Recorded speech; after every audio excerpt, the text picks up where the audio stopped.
Home of the prodigal son, young Chad Townsend. And Chad Townsend plays on, plays to the whistle, kicks away for Valentine home. Townsend, brilliant.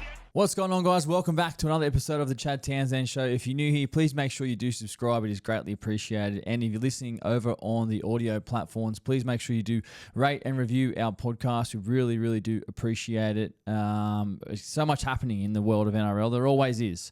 Never a dull moment. So on today's show, we've got obviously what's trending in the NRL. Lachlan Galvin to the Bulldogs. Finally been confirmed. The saga is over.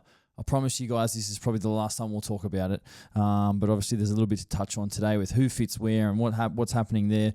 Mitch Barnett injured over the weekend. Left the field in a brace and on crutches. So obviously that's got ramifications for the New South Wales Blues team. Who comes in there? We'll have a look at that. What's up with the Broncos? Obviously not firing at the moment with their team. Got a great team on paper. Obviously Michael Maguire, their new coach, looking for answers. So we'll have a quick chat about that. Plus the rest of round 13. Reaction. Some big results. Obviously, 3 teams on the bye this weekend, so not as many games, but still some pretty big games with huge results. We're going to react to the biggest moments from the game. Who's our big footy guy of the week? Obviously, you guys can get involved in that. Head over to our Instagram at Chad Townsend Show, where all you need to do is just comment who you think the big footy guy of the week is, and you get a chance to win the $50 Players Golf Club voucher for the weekend. And obviously we ended with fan questions as well. But before we do get into the show, Victor, how was your weekend?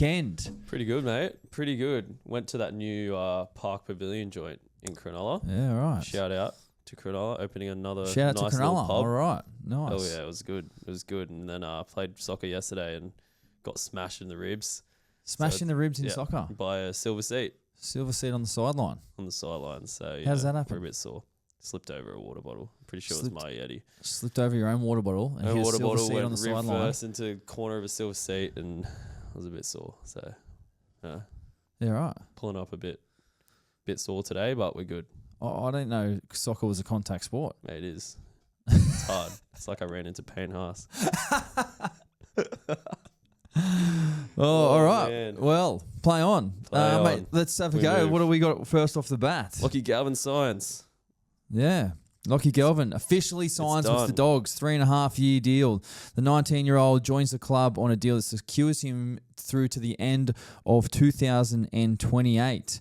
The Bulldogs press release reads, a talented playmaker, Galvin has starred on the junior representative stage. He was a member of the 2022 Harold Matthews Cup title-winning Western Suburbs side before guiding Westfield Sports High to a victory in the National Schoolboys Cup in 2023 under Bulldogs assistant Luke Vella. He was also named as captain of the Australian Schoolboys team that same year. And I don't know if you guys saw as well the press release from the Tigers, and Galvin was just like, Lachlan Galvin has been released from the remainder of his contract. We wish Lachlan Galvin all the best. And then Lachlan Galvin was like, thank you to the Tigers. I wish the playing group all the best. And literally it was just like, that was it. It was very, very to the point. And I was like, just say the least amount of stuff you can say. So obviously the breakup has occurred. And obviously, breakups, they're not all pretty breakups, are they? So this one's obviously been played out in the media for such a long time. The questions about where he's going to sign and what was going to happen. And obviously, we spoke on last week's show about Gus Gould. Guess what Gus Gould wants? So obviously they think this kid is a gun and he obviously wants to go there to further his career. The big questions obviously at the moment, probably does he start next week? Now the Dogs have just come off a bye this weekend, so we know that Toby Sexton will potentially be probably signing elsewhere at the end of the year and squeezed out, but obviously he's still the halfback now for this season, so it's like, where does he actually fit into this team next weekend? That's the big question for everyone, I guess, for Dogs fans, for Dogs players, you know what I mean? It's like, where do they actually sit? Because obviously Burton and Sexton have led this team to the top of the table. Some people are saying he should start in reserve grade. Some people are saying he should start off the bench. Some people are just saying just throw him straight in there. So what do you reckon? What do I reckon? Well, I think I'd probably bring him off the bench.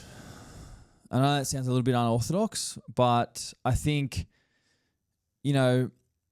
I don't know what Dogs coaching staff and club have planned for him, whether he's going to wear 7 or 6, you know, in the long term, short, I guess, medium term. You know what I mean? Like he's going to play in the half somewhere. Like he's a half. So he's 6 or 7. But it's like at the moment, it's like it'd be friggin' brutal if they just said to Sexton, like, you're out. Sexton. And because we're not re-signing you, like, you know, that does happen though. That's the part of the business. Like, if you're not part of the future plans, then why would they give you time now? They just sort of boot you out.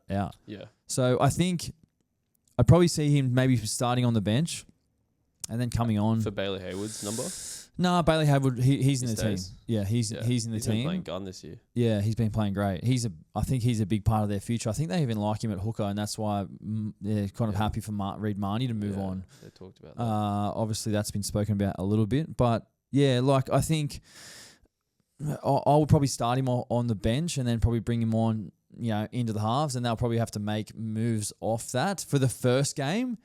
But then, you know, where does he play for the rest of the year? Well, I don't actually know. Like, I don't actually have an answer about what they do. Obviously, we will see. You know what I mean? The best thing about this is we will see what their plans are. We'll see who their halfback is, who their 5'8" is, and then the ramifications for the rest of the players. And then dominoes will fall after that, you know, after the decisions are made from the Bulldogs.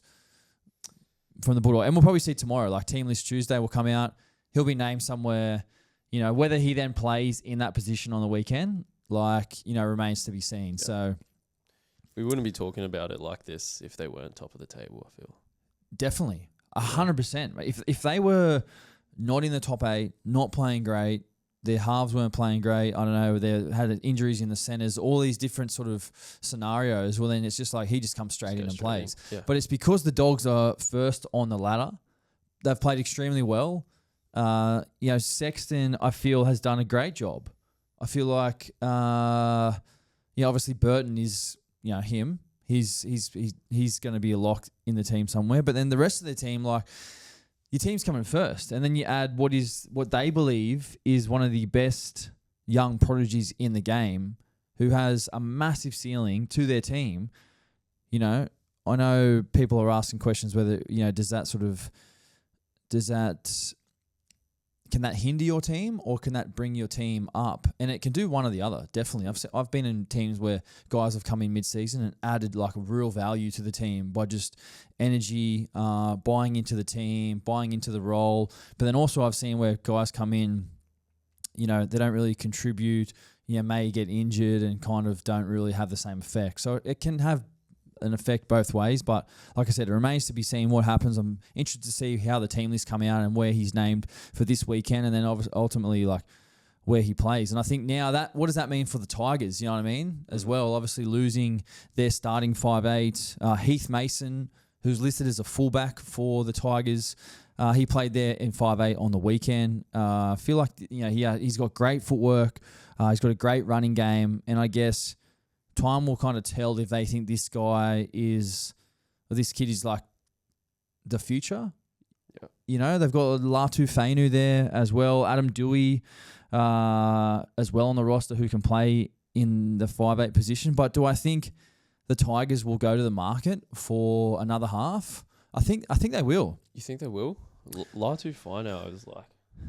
Yeah, Latu started halves in the competition. Fainu, but I don't know. Like they just haven't really seemed to give him a go, and I don't know if he played like reserve grade on the weekend, and Heath Mason got the call over him. I think he's been injured, or he's been injured. Like I'm not actually sure on that, so we might have to just check that. But I kind of think they look to the market and bring someone else in. You know. I think that's what the Tigers will do, and who that is, like obviously there was talks about Sexton going there, you know, and obviously that kind of makes sense because it's a straight swap. But you don't know what the Tigers are thinking. But in my opinion, I think they go to the market. Yeah, he's down for a thumb injury at the moment with no confirmed return date. Yeah, so that's probably why he's not playing. But I think they go with him at 7 and Luai at 6. Yeah, I thought that, you know, when they named Heath Mason there, I was like, well, why isn't this kid playing? Like, this 100%. Kid's got some good raps on him, you know what I mean? Yeah. So, and he's obviously come in and played. So I think he's the guy they're going to give time to. But then it's like I know he's on might be a 3 or 4 year deal. Like him and his other brothers are there as well. So, they obviously think really highly of this kid as well. He's had a really good junior career and come into the NRL.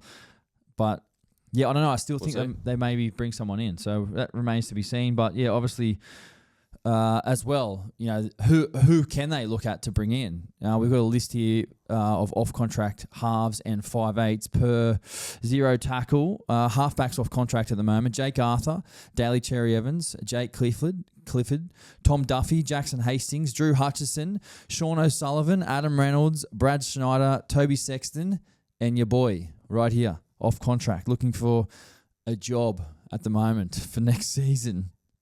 Still unemployed come November 1. So I'm looking for a job. Off contract 5'8" as well. Adam Dewey, Kieran Foran, Tamade Martin, Josh Schuster, and Cody Walker. So the list isn't massive. The list is there. The list is the list, you know what I mean? So yeah, we'll see what the Tigers do, whether they go with Fainu internally, they look externally, how that'll kind of play out, and obviously for the Dogs as well. How keep an eye on Team List Tuesday, but then also keep an eye on how this sort of plays out. And then the dominoes to fall. So obviously, like I said before, on the back of these coaches' decisions, Seraldo's team and who he wants to play, dominoes will fall. And obviously, will be interesting to keep an eye on Toby Sexton as well, where he ends up. Mate, let's move on. Next up, State of Origin Game 1. Before we talk about the teams, what do you think about the game?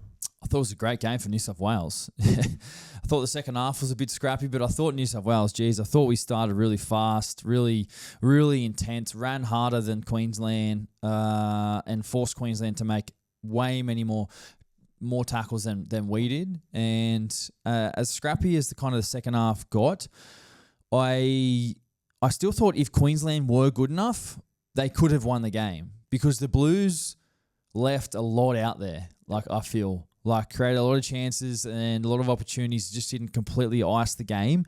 But obviously there were some major talking points coming out of the game, and there always is in Origin when the results happen, and there's so much kind of at stake and so much pressure on these games. So obviously the big questions were around Daly Cherry Evans, and this is what Andrew Johns had to say after the game surrounding Cherry Evans.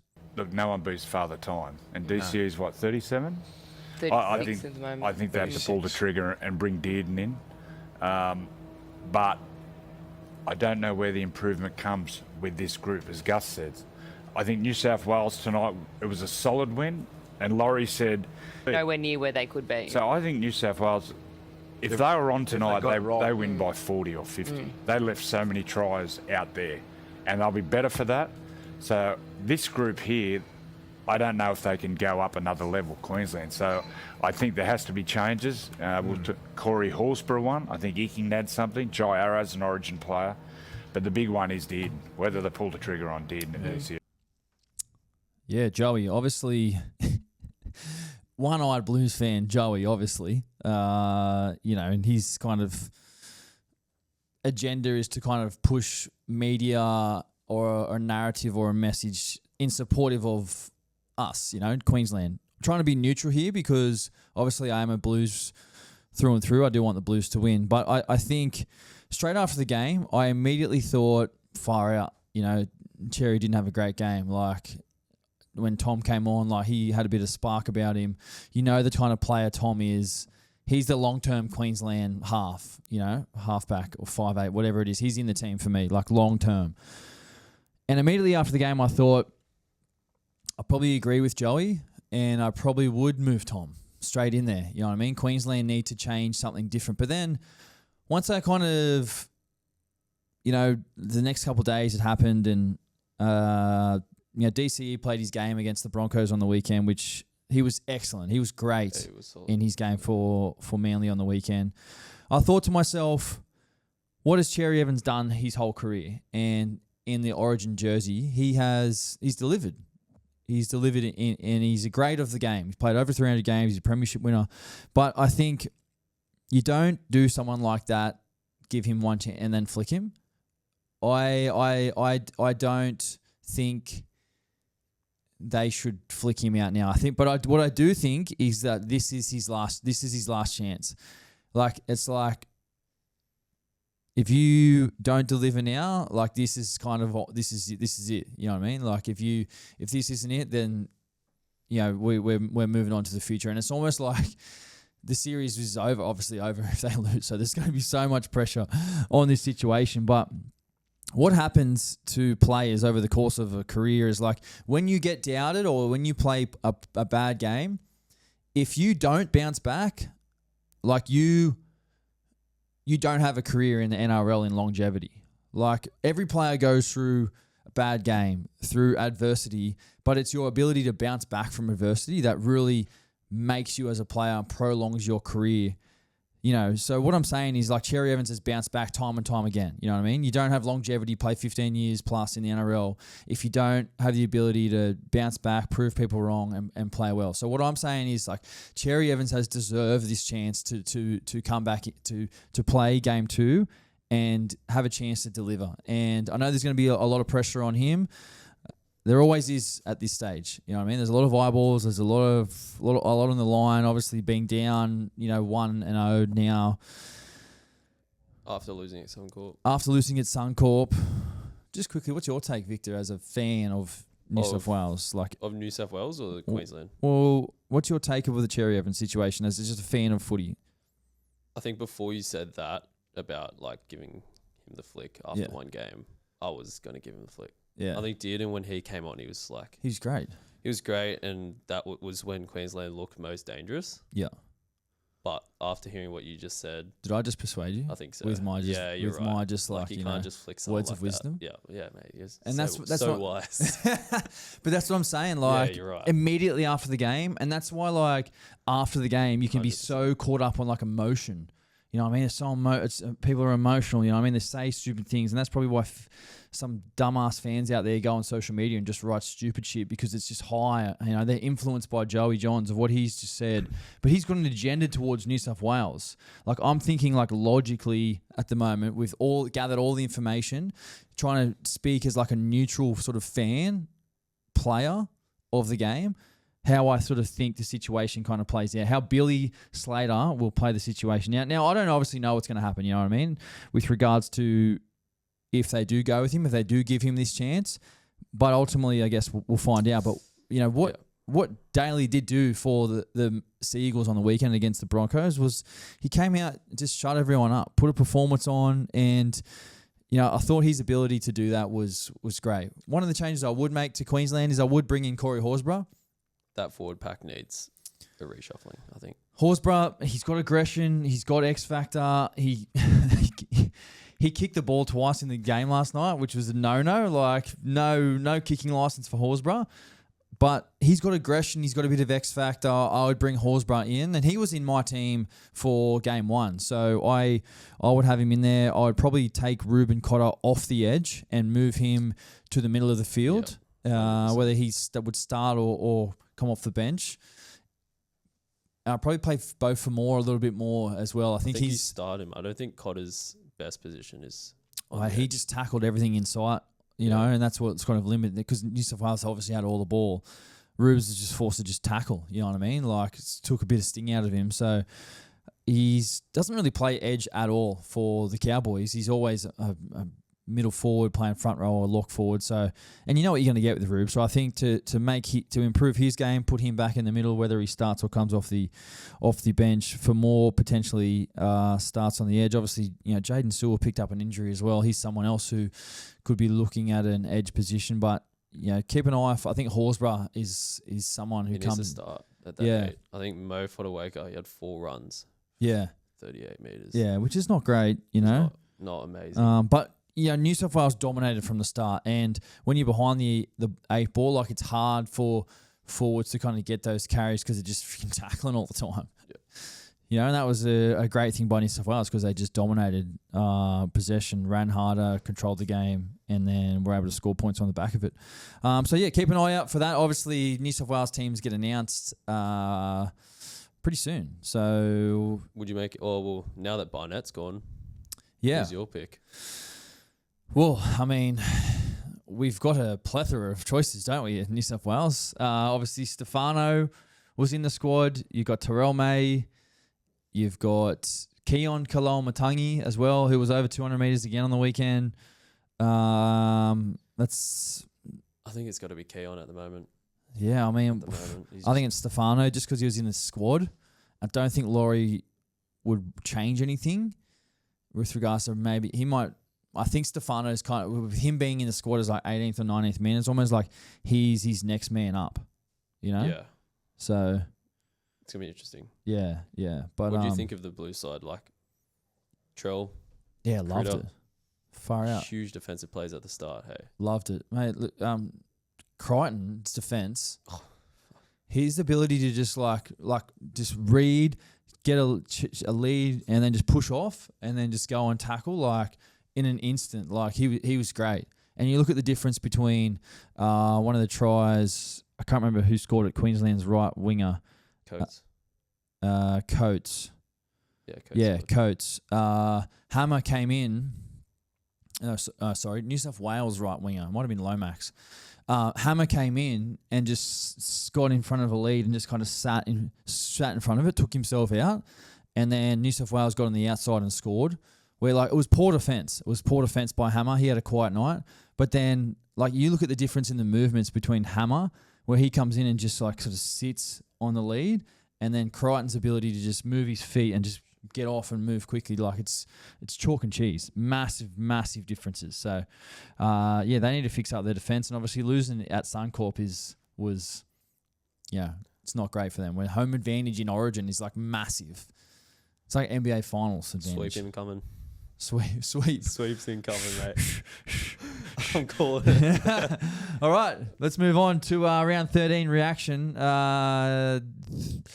All the reaction from round 13 this weekend. It started on Friday night with the Dragons 20 over the Knights 6, just 2 days after Origin 1. And Dragons were on, I thought, from the very first set. I'm sitting there in my TV room, whatever you want to call it. I'm sitting there. I've got a ginger and honey tea, and I'm just parked up watching the footy, and it's grouse, and got me dressing gown on, and anyway, just a dressing gown and my pajamas. And the very first set, the Dragons received the kickoff. The very first set, both of their centers touched the ball in the first set, which I was like, wow, Dragons are willing to move the ball right now. Moses Sulie, man, I want to give this guy a shout out. I feel like he's been so quiet so far this season, but I thought this was his best game of the year.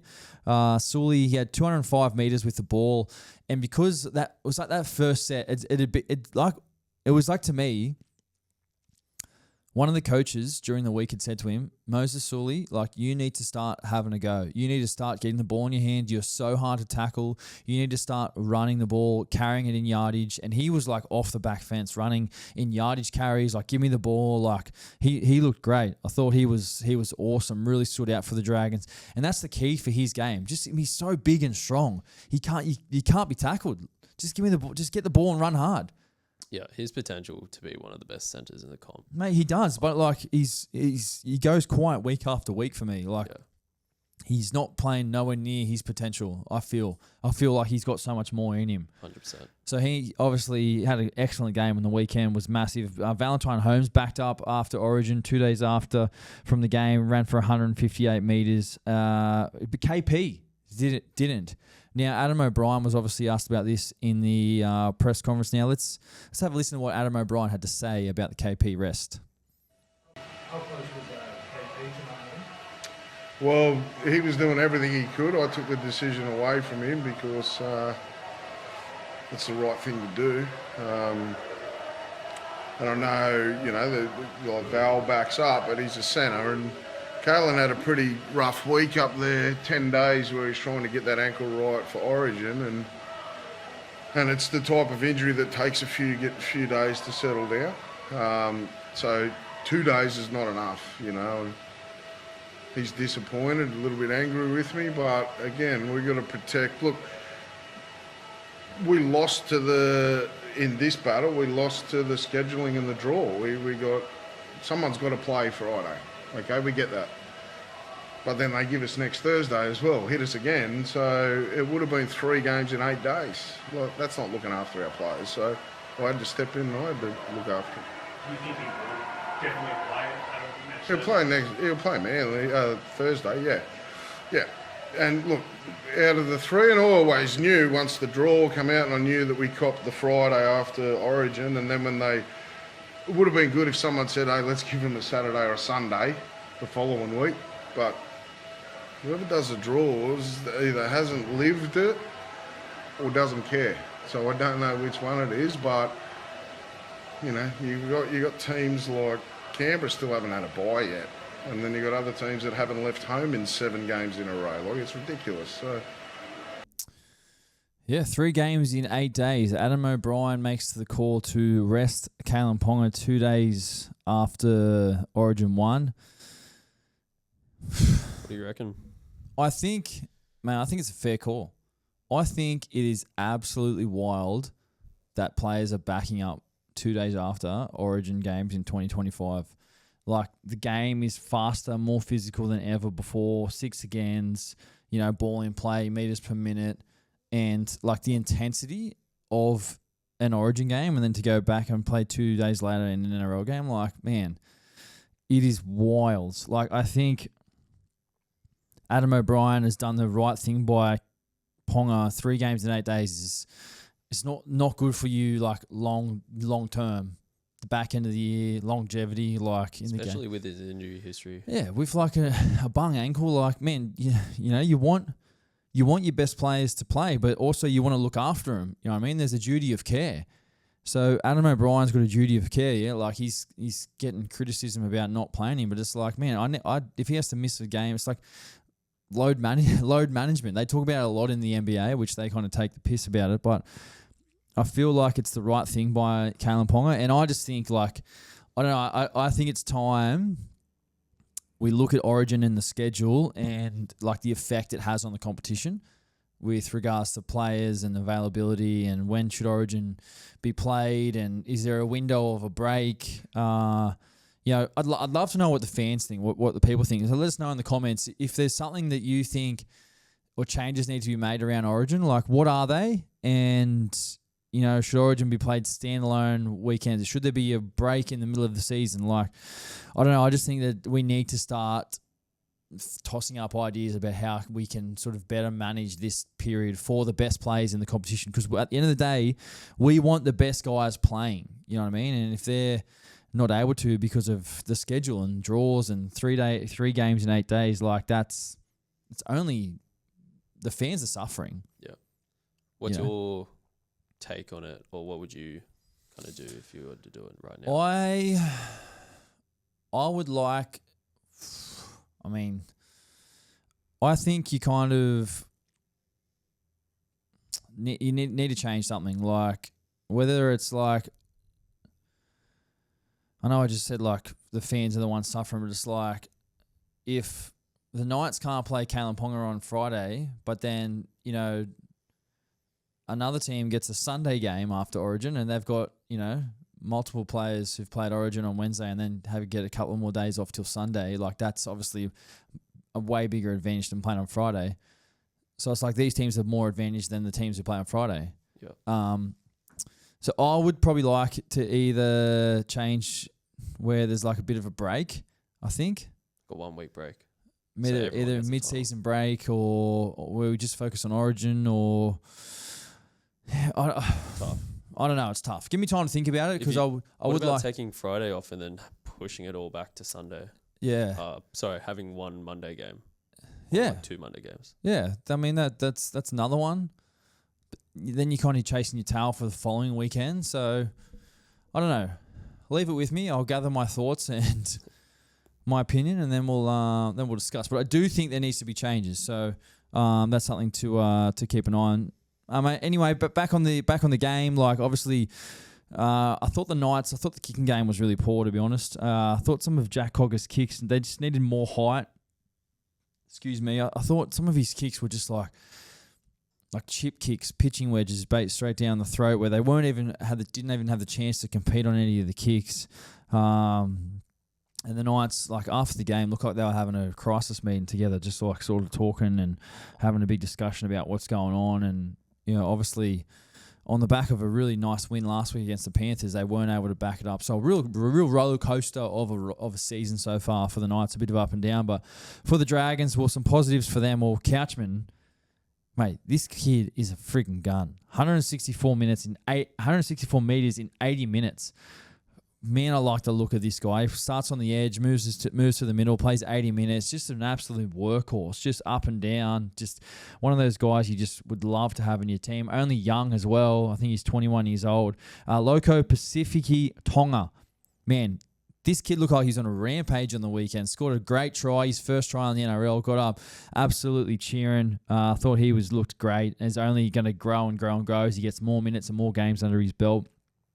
For the Dragons as well, Nathan Lawson made his NRL debut, came across over from Rugby Sevens. He's played in 2 Olympic games, Nathan Lawson, for the Sevens Rugby Union, and now comes across, switches codes, makes his NRL debut, and I read as well his NRL debut then triggered him to get a 1-year extension for the Dragons. So really well done to Nathan Lawson. Looked great. I thought his yardage carries were excellent.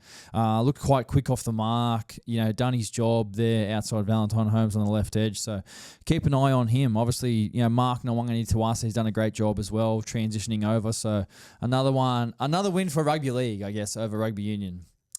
Isn't Rugby Union just a dying sport? What? What? Am I wrong? Never been a Union fan, but we're not Union guys. We're staunch Rugby League guys. Rugby Union is dying. It's dying. We're taking the players. We're taking the players. Yeah. We're taking the viewers. We're taking the money. We're taking the ownership. Like, it's a dying sport. We're gonna have to. Yeah, this upcoming World Cup is going to be huge for Australian Rugby Union. Yeah, the Lions Tour as well. I know the Lions Tour is this year, which happens once every 12 years, which is massive. But I don't know. I don't really know many Wallabies players at the moment. 10 years ago, I used to know all of them. Yeah. So anyway, that's the story for another podcast. This is strictly NRL, the greatest game in the world. Let's move on to the next game, the Saturday game. Titans lost to the Storm. Storm 28, Titans 16. Game was played in obviously terrible conditions. Rained extremely hard pre-game, then rained on and off throughout the game. Very slippery. The Titans completed at 66%, 15 errors. They just didn't play to the conditions, but what they did was they played a relatively good game, I thought, but it was kind of like a 15-minute period where they just fell off a cliff. And then the game was over. So the Storm, obviously the biggest takeaway out of this game was the no try to Sam Verrills from dummy half, which was a massive turning point. Like, I thought it was a try. It was a dead set try for me. Sam Verrills dives over next to the post, doesn't impede with the guy who plays the ball. And Des Hasler, wasn't he rolled up in the post-game press conference? Let's hear about what he had to say. And then the ball was there, laid on the ground. They were laying all over the ground. 6 again, penalty, I don't know what it was called. Young Vez picks up the ball, dives through, doesn't touch anyone. Pappenhausen wasn't obstructed. And that was the word for word what the NRL set out. So I'll be interested to see what their explanation was. So who was in the bunker? Who was the bunker person? Casey, yeah. Casey got it wrong again. Casey got it wrong again. Quote, Des Hasler. So obviously not a fan of Casey Badger's decision. And I thought she got it wrong. I thought it was a try. Yeah. Dead set, thought it was a try. I thought the Titans were robbed. That was a massive turning point in the game. And for the Storm, Grant Anderson, I thought he was excellent on the weekend. Really just delivers. Grant Anderson plays centre, plays wing, comes off the bench for Melbourne, ran for 219 metres, 2 tries. Suafalongo, he also scored 2 tries. The Storm got what they needed to do. I know they weren't great. This game wasn't that great. But Bellamy as well, like he was I don't know if he's ever happy, eh? Like he was he was walking off in the box. He was like, he was they'd make an error and he'd just be blowing up and it'd just be like he's a perfectionist. Maybe he's a perfectionist. But a couple of weeks ago, I think they won when they pumped the Tigers, I think it was. He was like Harry Grant was like telling him to smile in the box. I thought that was pretty funny. But yeah, obviously a good result for the Storm, who did what they needed to do. We never really tested, the Titans were in the game, but like I said, that had that 15-minute period where it was just like it all kind of unraveled for them. The decision was made about that no try. That really hampered them, and then ultimately they go on to lose the game. So, yeah. Before we move on, we are going to give a quick plug to the playersgolfclub.com.au winter collection.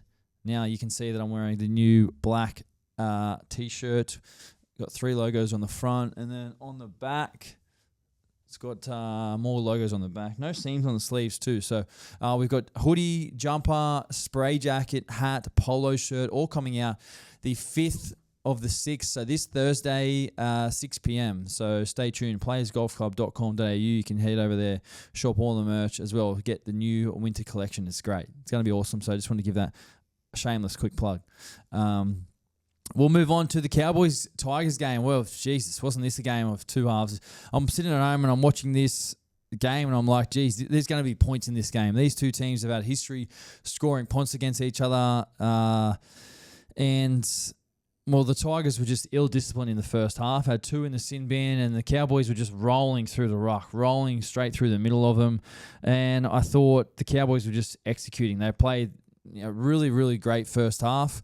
But then the Tigers got a sniff in the second half, and they scored like 4 tries in like 19 minutes, I think it was, and just the game just became wide open. It was like a massive swing of momentum where, we quite often speak about momentum and how hard it is to get when you don't have it. So I thought the Tigers were coming home with a wet sail.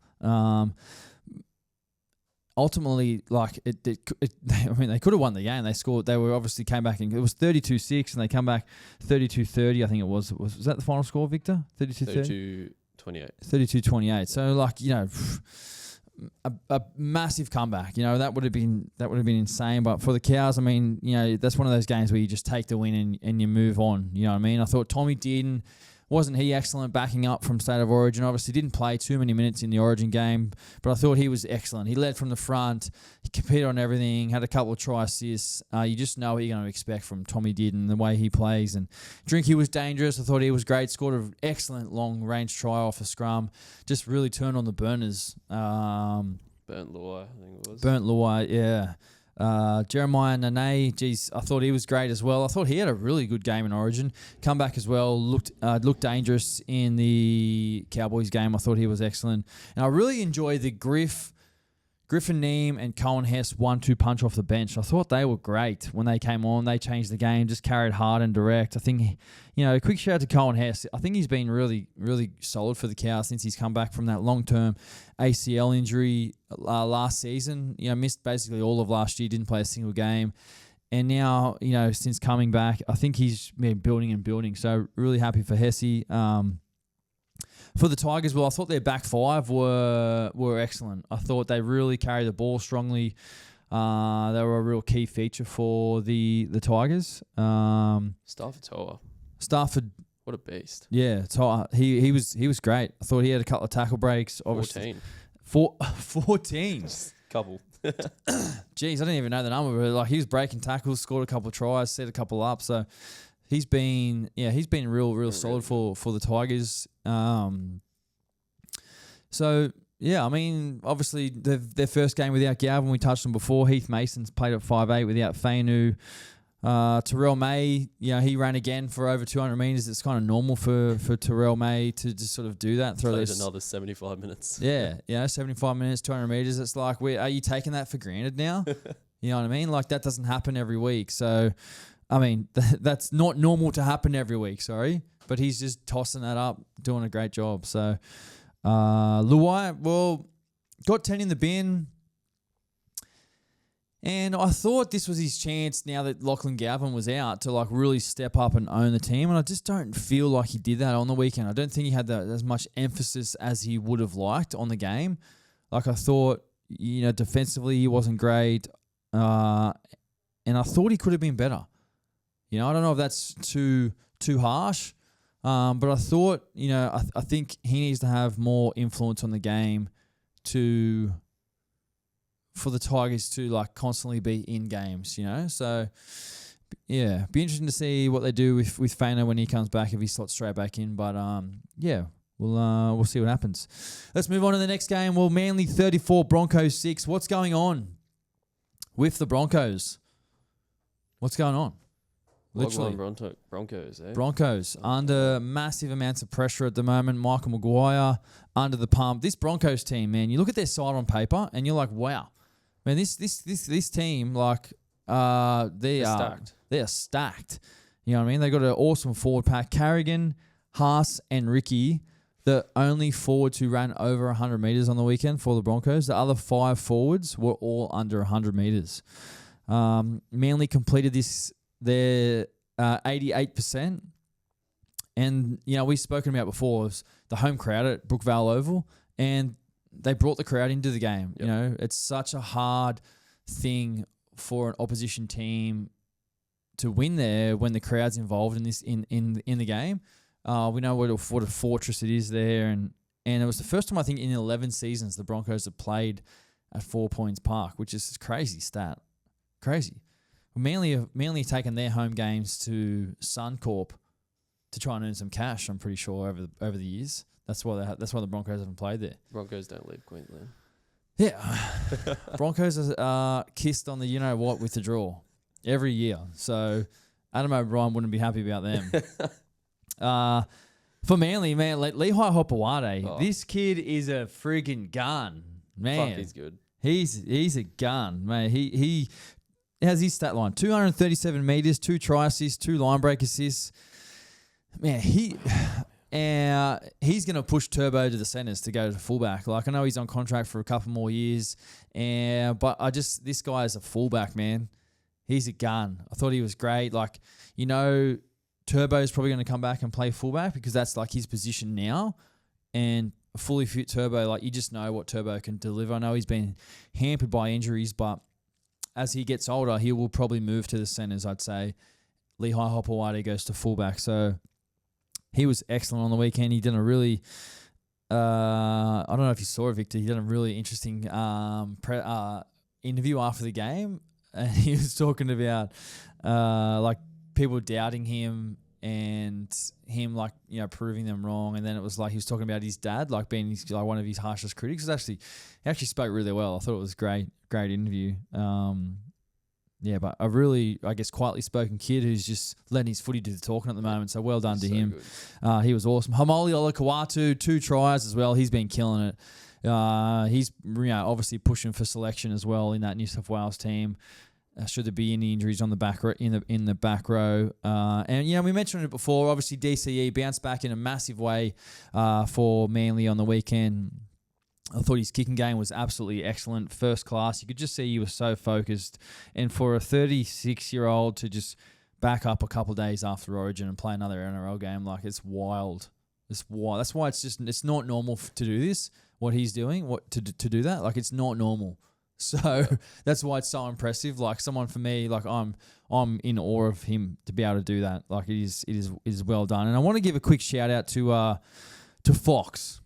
Fox League interviewed Cherry Evans straight after the game, and he's standing there with the mic and he's got the headphones on, and I'm like, all right, how's this interview going to go? Like, what are they going to say to him right now? And they didn't bring up Origin at all.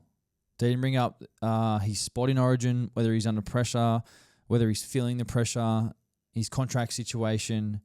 All they did was just compliment him and speak to him about the game. And the interview was a great interview. Cherry Evans was speaking openly, honestly about the game. And then it ended and I was like, man, like, that was a great interview. Like, no agendas, pure footy analysis on the game and a great win for Manly. Just let him sort of soak in the win for Manly. You know what I mean? Yep. And so often we see journalists or people then asking like shit questions about like backing up or like, you know, how do you feel about, you know, your spot in Origin? Like, he's just going to give a straight bad answer. You know what I mean? So I just thought it was just worth a shout out for I can't remember who was on the panel. I think it was Kevin Walters, might have been Mal Meninga and Yvonne Sampson. But I don't know, I just thought it was like a shout out to them for just like not asking like stupid questions. Yeah. You know? Like, I thought it was great. So well done to those guys. Yeah, mate, let's move on. Warriors 36, South 30. High scoring game, this one. High scoring game. A great win for the Warriors. Charles Nickel-Klokstad, can you just confirm these stats with me? Because this is man. insane. 300, is this correct? 342 metres with the ball? You're right. That's it. Per NRL.com stats? Per NRL.com. 342. 342 metres ran for Charles Nickel-Klokstad. Absolutely on fire. One of the key takeaways from this game was, obviously, we touched on it previously, Mitch Barnett goes off injured in a knee brace. Obviously, we'll have scans to confirm the severity of his injury. Any updates there from Mitch Barnett? I will have a look for you. But, geez, Mitch Barnett is going to be a huge loss. Obviously, started in the front row for Game 1 for Origin. We touched on some of his potential replacements before. Stefano, Terrell May, Keon Kalon-Matangi. So, you know, I guess we sort of wait to see what the scans are, but... Still wait. Yeah, still waiting for scans. Yeah, I mean, he's probably got to fly back. He's either getting scans today in Sydney and then flying home, or he's got to fly home and then get scans or whatever. It's like, you know, that's what happens when you live in New Zealand, you know? So, yeah, I want to touch on this first try for the Warriors, which I absolutely love. Let's have a look at it. It was a Dallin Watini-Zelezniak try. Now, if we pause to play the ball there, like it's last tackle, the Warriors are playing the ball on the left post, and they've got shape out to the right with Aaron Clark gets the ball, and he knows it's last play. So instead of going deep in the line, he passes straight back to Luke Metcalf, and then the center and back row are in that double shape, like almost like here on the field. You see my fingers are. And like they're running, the centers come in tight to chase like a straight grubber kick. And then Dallin's held his width on the outside, and Metcalf's got the ball. And because of the width of the center and back rower, the Warriors, it's then brought the opposition center into the field, leaving a one-on-one on the outside. Metcalf gets the ball and puts a delicate, nice chip over on Alex Johnson's head. And it's just a one-on-one. So it just gives Dallin a chance to go up one-on-one, isolate, and then he goes up, catches the ball, scores a great try. And I just thought it was really well executed by the Warriors because, you know, anytime you can get a one-on-one with someone in an attacking position, like Dallin has the advantage there. So I thought that was really well executed, great piece of play, and probably something the Warriors had practiced because it definitely opens up that grubber kick for the back rower and the center, but then also obviously opens up that that high kick for the winger. So really well done for the Warriors there. Alex Johnson, I know he got scored on there, but he did manage to score 3 tries and scored his 200th try in the NRL. Man, Shout out to Alex Johnson, man. This is an insane achievement. Now he moves into second all time, and he's only behind Ken Irvine, who scored 212 tries. He's got the most tries of all time. So, man. He's 13 tries away, and he's only 30 years old. He's 30 years old. I know he's coming off the back of an Achilles injury this season. Obviously, he's gone through a lot over the last 12 months, coming back from injury. And obviously, you know, getting a bit older now. But you know, being off contract this year, it's hard to imagine him playing for another NRL team. Like, you know what I mean? So I know that I read a quote from Wayne saying that they want to keep him around as long as they can, and he's a massive part of the club. Means a lot to the fans. So I think, you know, probably looked for him to re-sign on a 1-year deal, I'd say, to remain at South Sydney. And I dare say, like, Ken Irvine's record is going to get broken by Alex Johnson, like, whether it's this year. Because, man, the thing with Alex Johnson is, like, he could easily score 3 tries next week. Yeah. Like, that's normal for Alex Johnson. That's AJ. You know what I mean? Like, it's normal. And I know playing against Alex Johnson is like, because for 90% of my career, I played on the right side, defending on the right edge, and Alex Johnson's on the left winger. So it's almost like your edge versus their edge. And it was like, if Alex Johnson didn't score against us, like, we had a good day. You know what I mean? Like, if you're playing against South and you're the right edge and Alex Johnson doesn't score, like, yeah, you've had a good day defensively because he can score. What is it like defending him? What is it that he does so well? Because obviously he's not like the overly flashy winger. Of course. He's just an unbelievable finisher. He's a great finisher. You just said it. Like, he finishes opportunities. You know what I mean? Like, he finishes opportunities that others can't. And, like, I think guys on the inside of him over the years deserve a lot of credit as well with, like, the try assists and the creativity. Souths have always had a really strong left edge, especially over the past, 5-6 years. Cody Walker's obviously done a lot to that edge. Keon when he was there. So I think Souths, in terms of the stats, like, they shift probably twice as much to their left edge as they do to their right edge. So obviously he's getting more ball, you know what I mean? Yep. More opportunities and more ball than they shift to the right over the years. But ultimately it comes down to his finishing. Like, there's probably tries where he hasn't had to do much and he's just sort of put the ball down.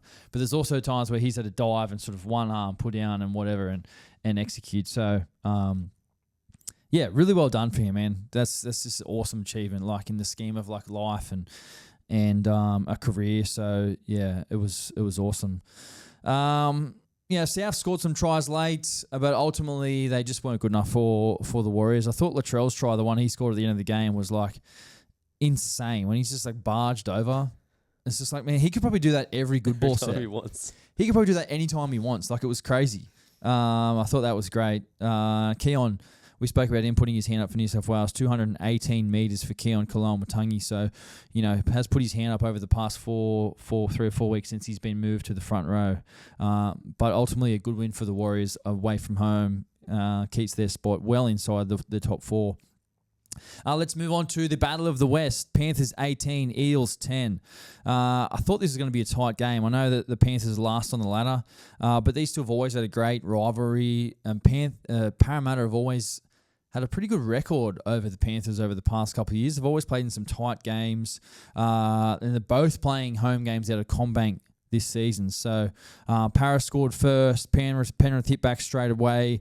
I thought Parramatta were moving the ball really nicely in this game. They created a lot of opportunities as well. They just couldn't execute, and I thought that was probably the difference between the two teams. When the Panthers created their opportunities, they executed. And then, in the back end of the half, when the game was on the line, the Panthers needed something to sort of ice the game. Cleary kicks a 40-20, shapes the ball really nicely, gets it to the sideline, and then with a nice piece of play, the Panthers shift from left to right.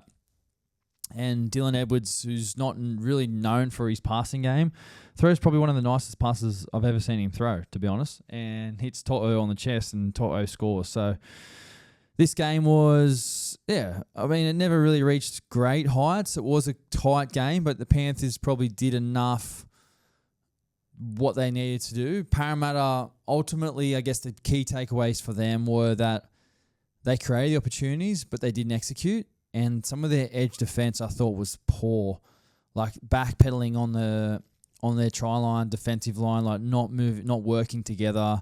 When you're backpedaling away from your try line and guys just come through and score, like, you want to be kind of up in their face, putting more pressure on them. And I thought Parramatta really needed to work on that, because it's happened a lot this season for Parramatta on their edges. But can you check the NRL live ladder at the moment? Who's coming last? Are Panthers still coming last? They're not coming last anymore. Who's coming last? I was just doing that as you were talking. I was like, Titans. Titans are last. Probably deservedly so. Titans last. So where are the Penrith Panthers are now 4th last at 14. 14th. They're only 3 points away from top 4. Yeah, but top 8. Sorry. Top 8. So you go. You get one win and you move from 17th to 14th. So who's 17th? That's how close a comp Who's is. 17th, 16th, and 15th right now? All right. Panthers at 14, Knights at 15, Yep. Eels at 16, and Titans at 17. Yeah, right. Jeez, Eels are 16. Yeah, those bottom 3 are probably...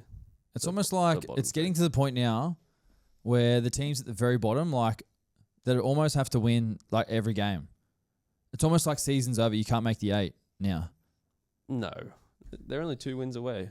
Yeah, but like they'll have to win like If they get on a run, like they'll have to win every game bar like 2. How many points are they? How many points are the Eels on right now? 10. 10. And the Dragons Eagles, Dragons and Rabbits, who are 7th, 8th and 9th, are on 14. Yeah. So only 2 wins away. You need like 20 to 24. You need 22 points plus to make the 8. This season's been so much tighter. 20. You probably need 24 plus. Sorry, you need more than 24 points to make the 8.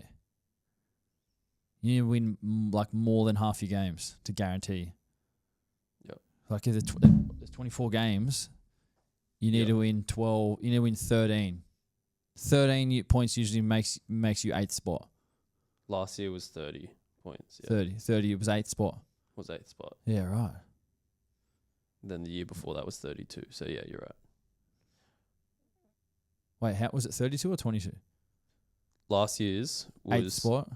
30. 30 points. 2023 that's with the 6 points of the buys as Yeah. well. Sorry, yeah. Yeah, so 24. So 12 games. So 8th spot last year won 12 games. So I'm right. Yeah. Yeah. Sorry. Yeah. I'm like, am I doing the math wrong there? Like, what's going on? Yeah.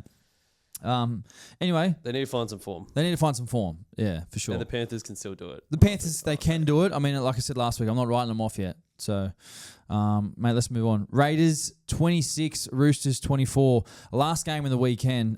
This was a high-quality game, especially in the first half, I thought. The Raiders, without Tom Starling, I guess we saw a glimpse of the future for the Raiders in this game. Obviously, Jamal Fogarty out with injury as well. Groin injury, I'm pretty sure it was. Owen Paddy was named to start at hooker, but then moved back to the bench. Daniel Levi came in to start. I thought that was going to happen when I saw the team. I was like, Owen Paddy, I don't think he's going to start the game. I thought Levi will start the game, take the sting out of the game. Owen Paddy come in. Jeez, wasn't he great, Owen Paddy? His kicking game, Difference.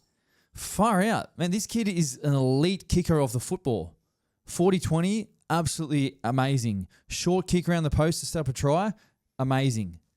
Far out, man. This kid is a gun. He's going to be a gun. And we saw a real glimpse of the future for the Raiders with Ethan Sanders as well. Now, the Raiders, like, they didn't sign Fogarty for Sanders. They've signed Sanders, in place of Fogarty. Like, they think Sanders next year is their guy, not Fogarty.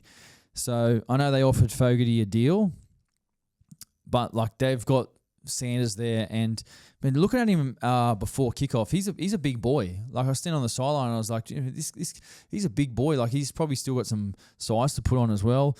For the Roosters, for us, man, I thought it was disappointing. I thought the game was there for us to win. You know, really disappointing game. Obviously, very close game. In the first half, I thought we were well in control of the game. And I thought the Raiders looked a little bit disjointed. That swing at halftime, or that try that we scored right at halftime, a great piece of play from left to right. I think it was Radley to Egan Butcher to Hugo to Teddy. Like that was, and Teddy, Hugo tipped offload to Teddy. Teddy scores. That was excellent. I'm like, boys, we are in control here. All we need to do is sort of keep completing. The Raiders play a very unorthodox, different style of football to anyone else. They really challenge you through the middle. They try and make your opposition forward pack make tackles. They drop plays. They play short balls. And they don't really traditionally shift a lot. So Hudson Young, his try was freaking wild in the second half. I don't know how Tamale got that ball back in. He had like 5 guys on him. He's been great, Tamale, I think. He's been an absolute weapon this season. Yeah, KO Weeks, that try he scored to set up. The try he set up for Strange in the second half. Didn't he just break the game open with that? Geez, that was insane. Bobby Toya backing up after Origin scored a nice try at the back end of the game to give us a chance. But I feel like, like I said at the start, we'd be disappointed. We're disappointed.